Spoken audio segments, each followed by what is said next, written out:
BJP के पूर्व सांसद सुब्रमण्यम स्वामी ने पीएम नरेंद्र मोदी को लेकर फिर से हमला बोला है। अमेरिका के साथ रूस और चीन के झगड़े में स्वामी ने नरेंद्र मोदी को पंचतंत्र का चमगादड़ करार दिया है। दोस्तों, कमजोर दिल के तमाम अंधभक्तों से निवेदन है कि इस वीडियो को, इस खबर को ना देखें, क्योंकि उनकी स्थिति बिगड़ सकती है। दरअसल उनके जो आका है, हुजूर हिंद है, उनके ऊपर उनकी ही पार्टी के कद्दावर नेता सुब्रमण्यम स्वामी ने बड़ा हमला बोला है।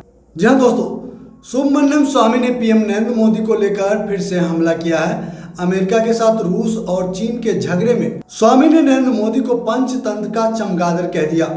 उनका कहना है कि इस वैश्विक उठापटक में मोदी की स्थिति कुछ वैसी ही होने वाली है जैसे पंचतंत्र की कहानियों में चमगादड़ की हुई थी। दोस्तों, अब ऐसे में आप सबके दिमाग में चल रहा होगा कि आखिर पंचतंत्र की वो कहानी कौन सी है।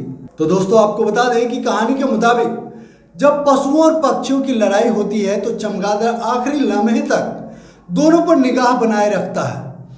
उसकी मंशा विजेता ग्रुप में शामिल होने की होती है। वो पशुओं को जीतते देखता है तो उसके दल में शामिल हो जाता है। उसकी दलील होती है कि वो पशुओं जैसा है। लड़ाई का पासा जैसे ही पलटता है, पक्षियों के पास चला जाता है और दलील देता है कि वो उनके जैसा है।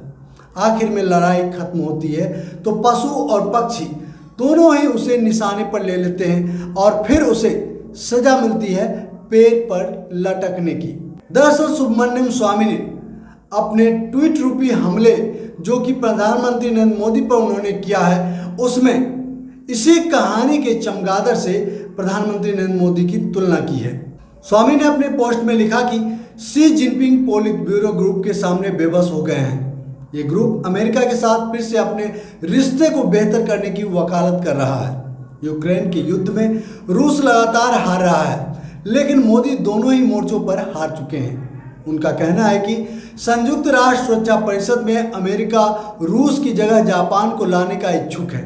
ऐसे में मोदी ना घर के रहे ना घाट के, यानी उनके हालात पैर पर से लटके चमगादड़ की है। दोस्तों, आप सबको बता दें कि चीन के राष्ट्रपति शी जिनपिंग को अपने ही देश में विरोध का सामना करना पड़ रहा है। कहा तो यहाँ तक जा रहा है कि वो फिलहाल नजरबंद है। हालांकि इस खबर में कितनी सच्चाई है यह चीन ही जानता है। चीन वैश्विक मोर्चे पर रूस की सबसे बड़ी ताकत थी। उधर पुतिन जिस तरह से यूक्रेन की जंग को गंवा रहे हैं, उसमें भी उनके हालात नाजुक हो चले हैं। भारत इस लड़ाई में तटस्थ रवैया अपनाता रहा, यानी वो अमेरिका के साथ भी सुर मिला रहा था और पुतिन का भी विरोध नहीं कर रहा था।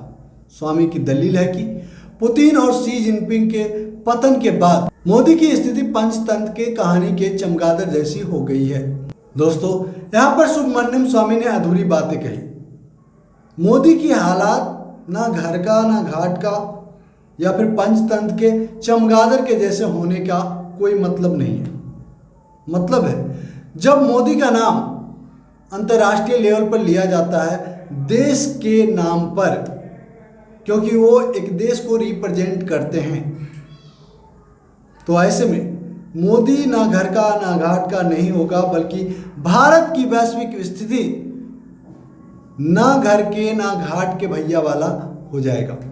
या फिर सुब्रमण्यम स्वामी की कहानी के अनुसार पंचतंत्र के कहानी के चमगादड़ वाली स्थिति भारत की होने वाली है, वह भी श्री नरेंद्र मोदी जी के कुशल नेतृत्व में। और इस सब के जिम्मेदार सिर्फ और सिर्फ नरेंद्र मोदी थोड़ी है स्वामी जी, इस सब के बराबरी के जिम्मेदार तो आप भी हैं, क्योंकि आप भी वो शख्स हैं जो कांग्रेस पर अलग अलग घोटाले का नाम देकर केस किया और उसी केस का ढिंढोरा पीटकर भारतीय जनता पार्टी ने नरेंद्र मोदी के नेतृत्व में 2014 में चुनाव जीतने में कामयाबी पाई और उसके बाद से देश लगातार रसातल में धकेला जाता रहा है।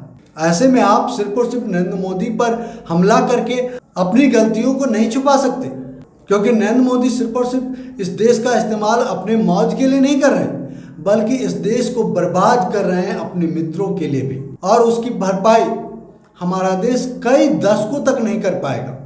दोस्तों, अगर आप भी हमारी बात से सहमत हैं तो वीडियो को लाइक कीजिए, शेयर जम के कीजिए, और जो दोस्त पहली बार हमारे चैनल पर, आपसे निवेदन है हमारे चैनल को सब्सक्राइब कर ले और घंटी के बटन को जोर दबा दे ताकि हमारा हर एक वीडियो सबसे पहले आपको मिले। जय हिंद, जय भारत, जय संविधान।